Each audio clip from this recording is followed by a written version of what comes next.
Welcome to the Old Time Radio Westerns. I'm your host, Andrew Rhines, and let's get into this episode. This episode is going to be Gunsmoke. Original air date is March 12th, 1955, and the title is The Trial. Let's get into it, and thanks for listening.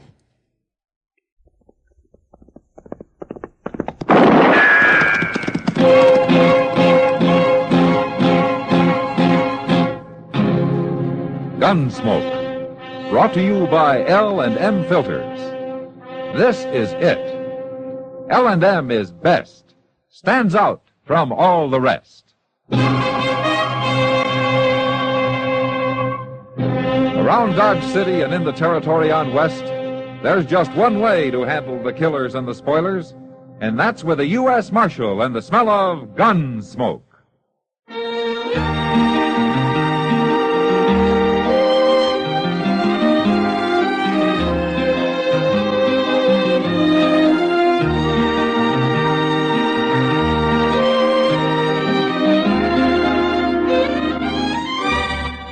Gunsmoke, starring William Conrad, the transcribed story of the violence that moved west with young America, and the story of a man who moved with it. I'm that man, Matt Dillon, United States Marshal. The first man they look for and the last they want to meet. It's a chancy job, and it makes a man watchful and a little lonely.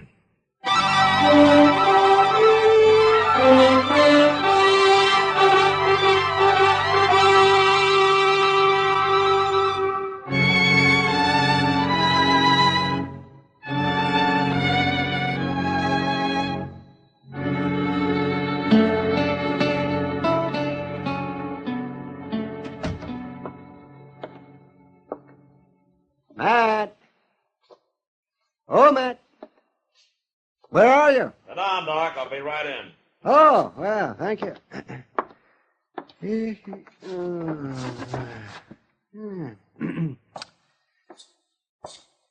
How are you, Doc? Fine. What are you doing out there, Matt? Watering the prisoners? I haven't got any prisoners. Oh, well, then you're falling down on the job. Offhand, I can think of a dozen men around Dodge that ought to be in jail. Well, why don't you give me a list, Doc? I'm going to need somebody to bring to trial next week. That's so? What do you mean? Well, there's a new circuit court judge coming. He's going to be disappointed if there's nothing for him to do. A new judge? Mm-hmm. What happened to Judge Brookings? Oh, he needed help, I guess. After all, he has to cover about the whole of western Kansas. Well, who is this new man? What's his name? I love the name of Judge Stokes. That's all I know about him. Well, I hope he's a good one. I've seen some remarkably unlearned judges in my time. Oh, it's not an easy job, Doc. And out here, it doesn't pay enough to make it worthwhile to most men. Judge Brookings could probably do twice as well back east. Yes, and so could I, Matt. Yeah, I know, Doc. But then you wouldn't have anything to complain about. You would shrivel up and die if that happened. Well, at least I wouldn't go to the pauper's grave I'm headed for now. Lend me $100, will you, Doc? I won't lend you $100. Go on in, Homer. Oh, Mr. Dillon. Doc. All right, Chester. Well, who's this you got, Chester? This is Homer Tisdale, Mr. Dillon. There's a complaint against him. A complaint? Yes, sir. You know Van Walcott, who's taken over that little store next to stage office? Yeah, I know him. Well, sir, he's coming over here in a few minutes. He claims Homer was trying to rob him. Oh? I figured it'd be best to settle the thing right here with you.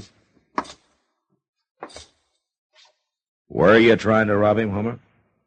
Yes, sir. With a gun or what? No, sir. I got no gun. Yeah. You were trying to steal something out of his store, is that it? Yes, sir. Where you from, Homer? I haven't seen you in Dodge before. No, sir. I've been homesteading in the Saline River. I got starved out. I had to quit. Mm-hmm. Didn't have no luck at all. Well, you sure don't look as though you'd been eating very regular. No, sir, ain't. Well, you got him here. Yes, I got him here, Walcott. Dirty little thief. Marshal, I want to sign a complaint against this man. Mr. Walcott, you've been in Dodge about a month now, haven't you? What's that got to do with it? Well, back east, I guess they're a little more formal the way they handle things.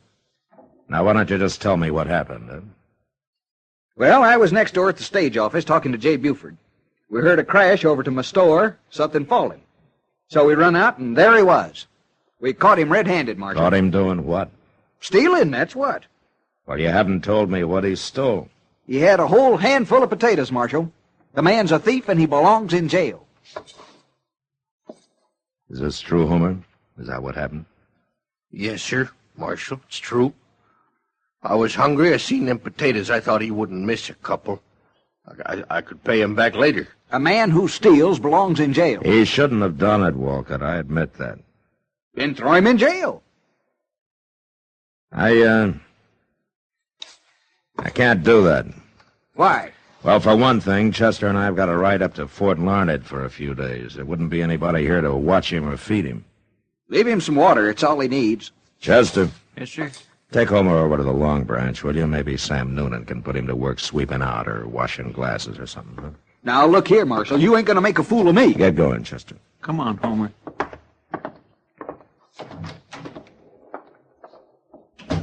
Now, look, Marshal, I'm telling you... Mr. Walcott.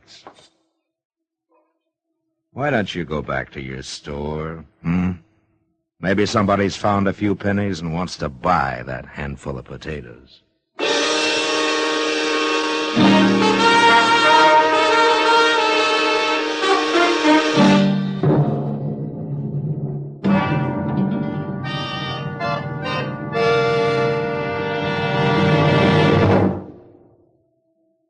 This is it, L&M Filters. It stands out from all the rest. Miracle tip, much more flavor. L&M's got everything. It's the best. Yes, L&M is best. Stands out from all the rest. L&M stands out for flavor. Flavor. Flavor. Flavor. The Miracle Tip draws easy. You enjoy all the taste. And notice how mild it is. L&M stands out for effective filtration. Filtration. Filtration. Filtration. No filter compares with L&M's pure white Miracle Tip for quality or effectiveness. L&M's got everything. L&M, light and mild. America's best filter tip cigarette.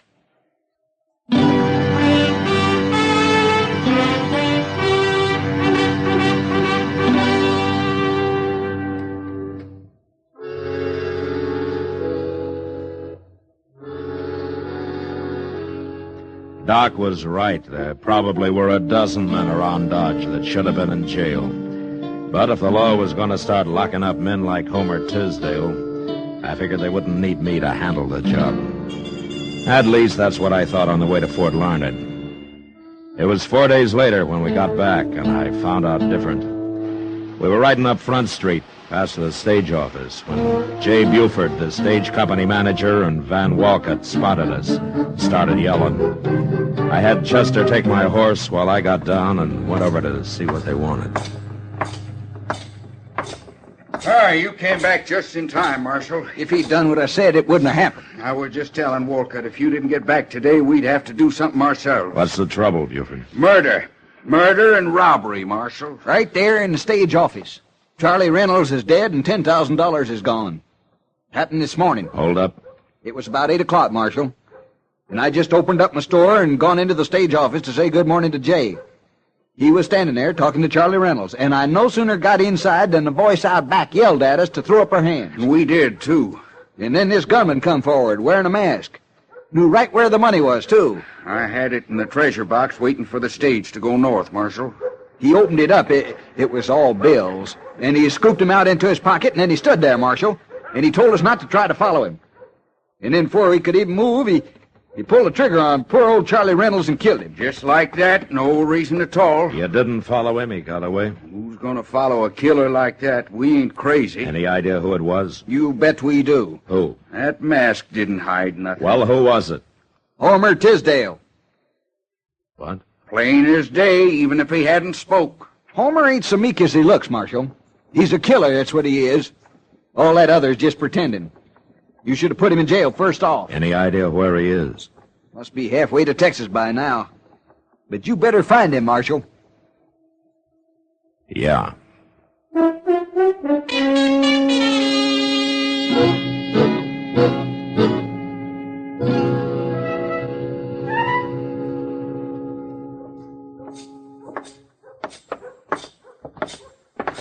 that Homer's a mighty cool one if he's still in Dodge, Mr. Dillon. Well, maybe he hasn't heard about it yet, Chester.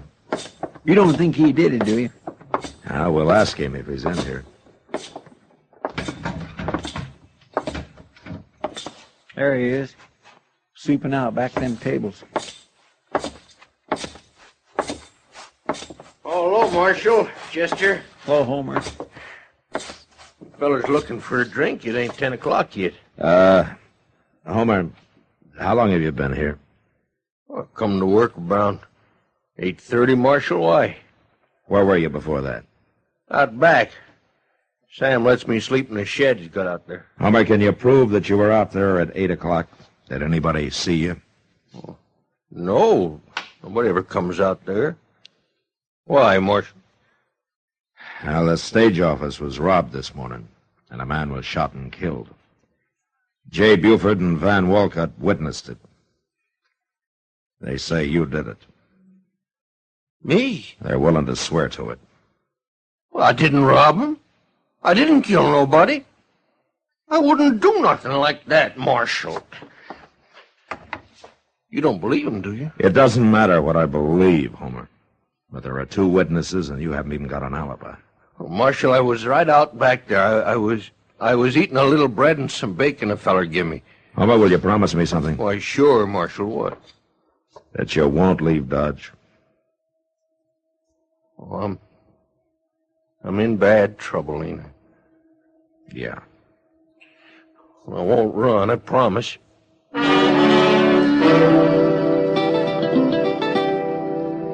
3 days later, Judge Stokes Circuit brought him to Dodge.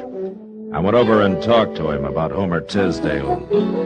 But it was like talking into a rain barrel, or rather a whiskey barrel.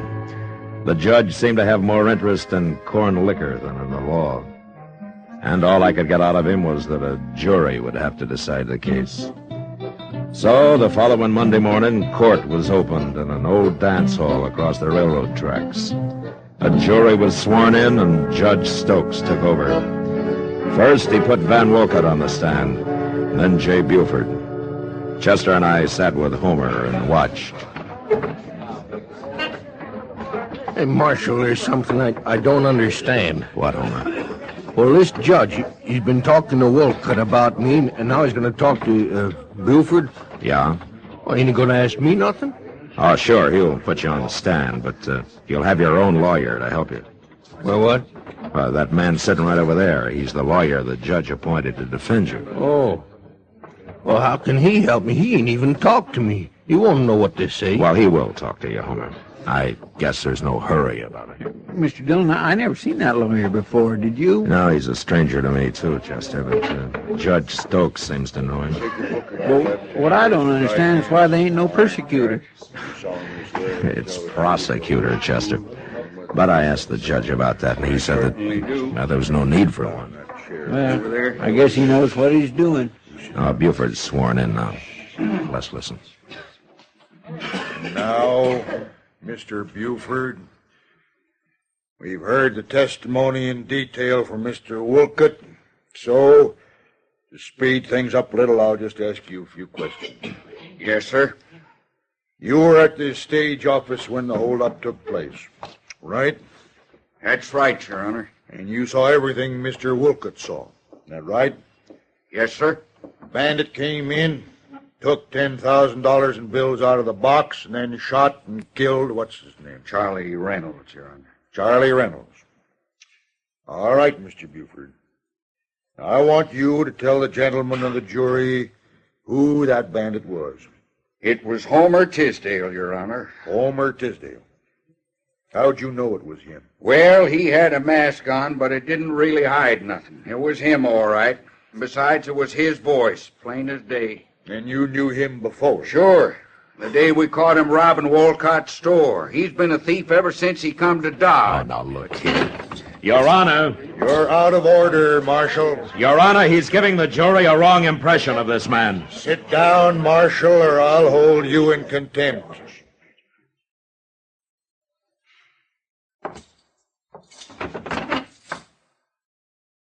That's better. The jury is competent to judge the evidence, Marshal. All right, Mr. Buford, you may step down. Yes, sir. We'll now hear from the defense. Take over, Mr. Shipman. Yeah, but, Marshal, he didn't ask me nothing. You said he would. Wait a minute, Homer. Let's see what your defense says about it. May it please the court and the gentlemen of the jury, you've heard the evidence. I rest my case. Why, that ain't no defense, Mr. Dillon. What's he mean, Marshal? He's sitting down already. Mr. Dillon, he can't do that. Silence! Marshal, in the court. Silence! The jury will retire to consider the evidence, and it will return with its verdict in, say, a half hour. And it had better be the right verdict, or I'll hold you all in contempt. Now get to work. I don't understand this, Marshal. I thought a man had a right to say something for himself. Yeah, so did I, Homer. Well, now, that defense feller, he sure didn't help none. Where's Judge going now? Outside for a drink, I expect. You wait here with Chester. Well, you talk to him, will you, Marshal, and tell him I didn't do it. I'll be back.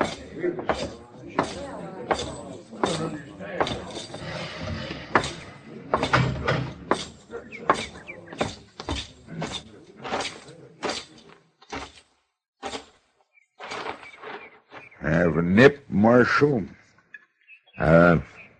No thanks, Judge. I always like to get the jury out. It gives a man time for a little refreshment.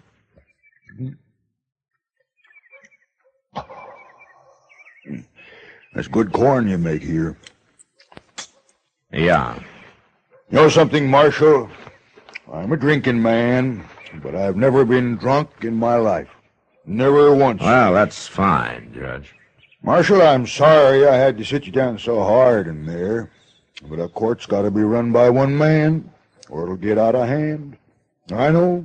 I've seen it happen. I've seen some things happen in court, too, Judge.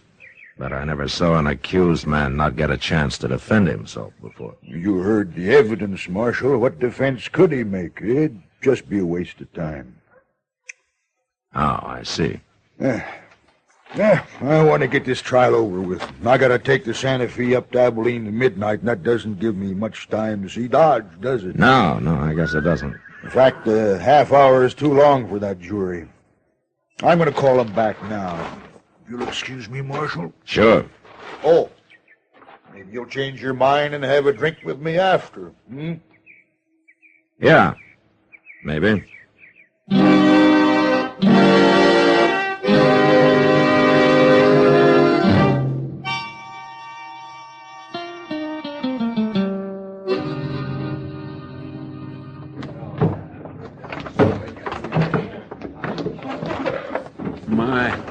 He sure didn't give that jury much time, did he, Mr. Dillon? No, he didn't, Chester. Marshal, what do you think they'll say? They haven't much choice, Homer.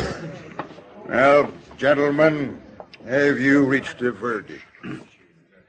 We have, Your Honor. Let's hear it. We find the defendant, Homer Tisdale, guilty. Homer Tisdale, stand up. I ain't guilty. I didn't do nothing. Stand up, Homer. Go on. Well, it ain't fair. Homer Tisdale, you've been found guilty.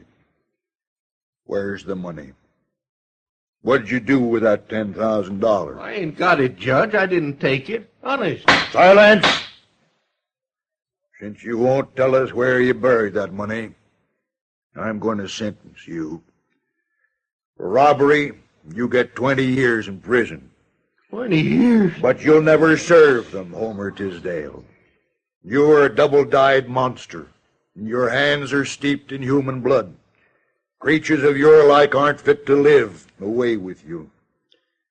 For murder, I sentence you to be hanged by the neck until you are dead. Court dismissed. Marshal! Marshal, did you hear? Marshal, did you hear what he said? Well, I ain't never seen nothing like that, Mr. Dillon. There might just as well have not been no trial at all. Take Homer to jail, Chester, and keep him there. Marshal! It ain't right, Mr. Dillon. It ain't right at all. Do it, Chester. Yes, sir. Where are you going? I'm going to have a drink with Judge Stokes. What? Yeah. We're going to become real good friends.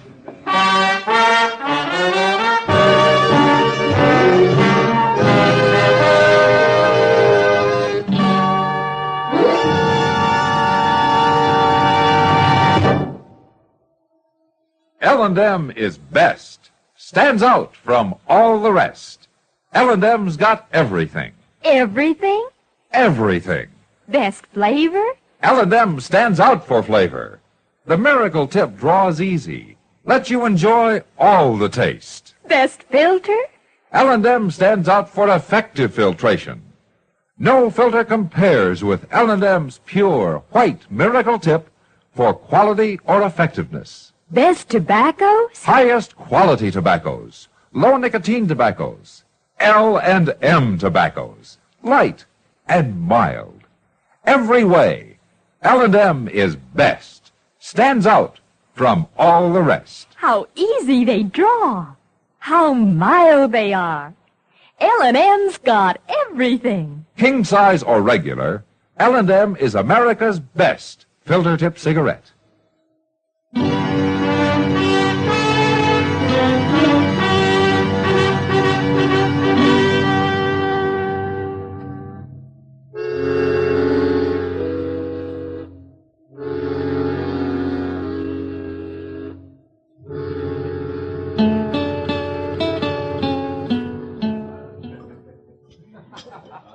Have another drink, Judge? No more, Miss Kitty.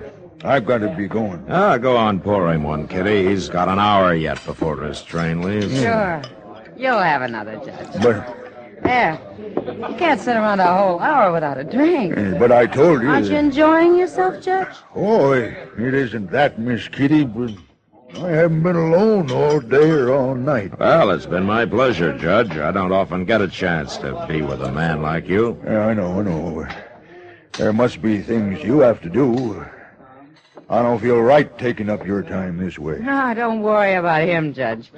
People don't get real serious about breaking the law around here till after midnight anyway. I'll put you on the train, Judge, and then I'll get to work. No, I don't want anybody to put me on the train. It's less than an hour now. Marshal, I insist I go alone. I'm going to leave now. Well, it doesn't take that long to get to the depot, Judge. Well, I want to walk. I want to walk around a little first, by myself. I like being alone sometimes. Everybody does. Oh, okay, Judge. I understand. You go on alone, if you want. I'm grateful to you, Marshal, for all you've done. Well, it was a pleasure meeting you, Miss Kitty. Goodbye, Judge. Look me up when you come back. And of course, goodbye. Goodbye, Marshal. Goodbye, Judge. Let me know when he goes out the door, Kitty. I will. I don't know what this is all about, Matt, but I hope I did what you wanted. Now, you were a real help. It got pretty tiresome till we came in here. There he goes, Matt. You better hurry if you're going to follow him. Yeah, well, I'm going to pick up Chester first. I think I know where the judge is going. I'll see you later, Kitty. Sure, Matt.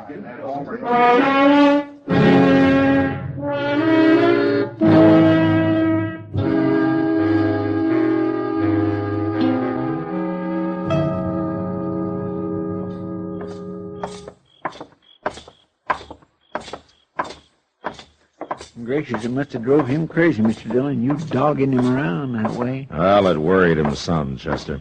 That's how I knew I must be right. Here we are. We'd better watch through the side window or they'll see us. Yeah.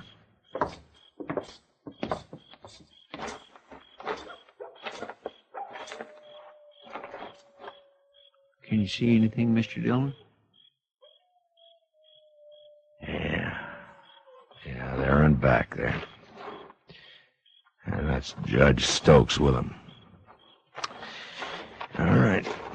Come on, we'll walk right in the front door.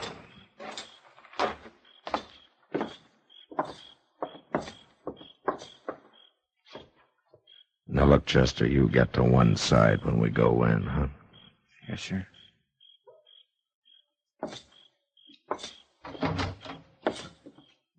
Who's that out front? Hi, Dad. It's Dillon. What's he doing here? Well, I thought you wanted to be alone, Judge. Shoot him. Shoot him, I tell you. He knows. Well, Buford, Walcott, which one of you is going to shoot me, huh? One of you must have a gun somewhere. You shot Charlie Reynolds. No?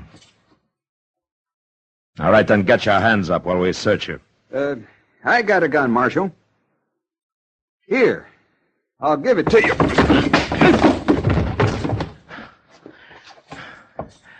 Get his gun, Chester. It's still in his pocket. Yes, sir. Well, how much money did they give you out of the 10,000, Judge? I don't know what you're talking about, Marshal. But I'll have you in court for this. I'll be in court with you in front of Judge Brooking. You overplayed your hand today, Judge Stokes, you and that bought defense lawyer. And I'll find him before the night's up. You wouldn't dare arrest a judge. Who ever heard of such a thing? Well, now, I guess maybe a judge is a pretty important man, isn't he? He certainly is. Yeah. Well? I'll tell you. Since you are the most important man here, I'm going to give you a cell by yourself.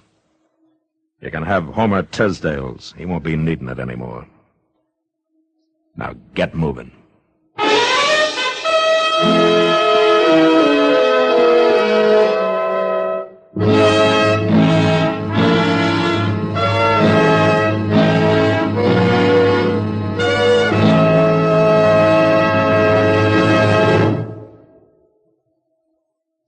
And now our star, William Conrad. Thank you, George. If you're a filter tip smoker, you should be smoking L&M's. When you try L&M's, the first thing you'll notice is how mild they are, how easy they draw. With L&M's pure white miracle tip, you enjoy all the taste. Try L&M's today. You'll like them.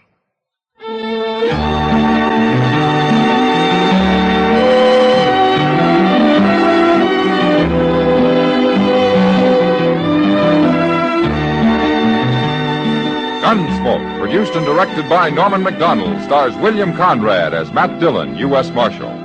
Our story was specially written for Gunsmoke by John Meston, with music composed and conducted by Rex Corey. Sound patterns by Tom Hanley and Ray Kemper. Featured in the cast were Lawrence Dobkin, Vic Perrin, John Daner, and Harry Bartell. Harley Bear is Chester, Howard McNear is Doc, and Georgia Ellis is Kitty.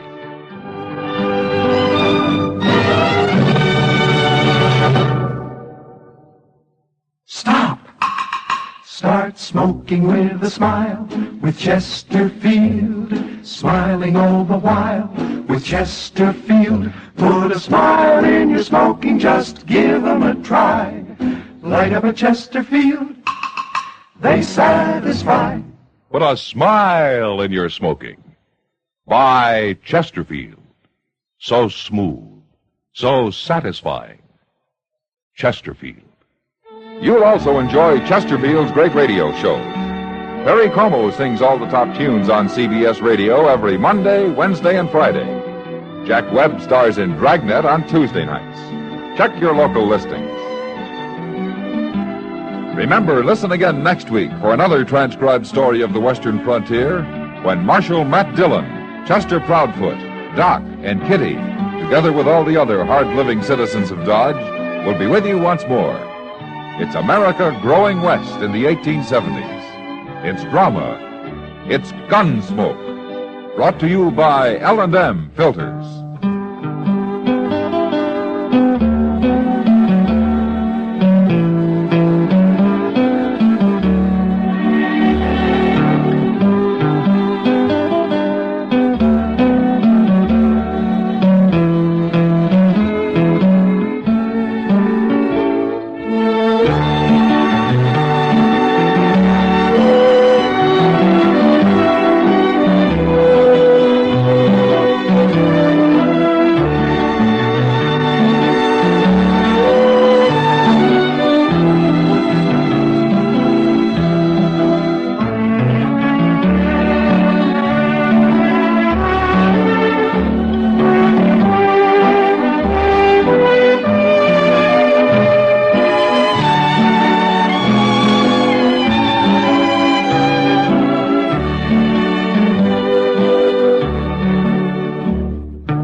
This has been a presentation of OTRWesterns.com, and we hope you enjoyed. Please take some time to like and rate our shows in your favorite podcast application. Follow us on Facebook by going to OTRWesterns.com/Facebook. Join in the conversation by going to OTRWesterns.com/Discord. And don't forget to send us an email, podcast@OTRWesterns.com. This episode is copyright under the Attribution Non-Commercial Share Alike copyright. For more information, go to OTRWesterns.com/copyright. Have a great day, and again, thanks for listening.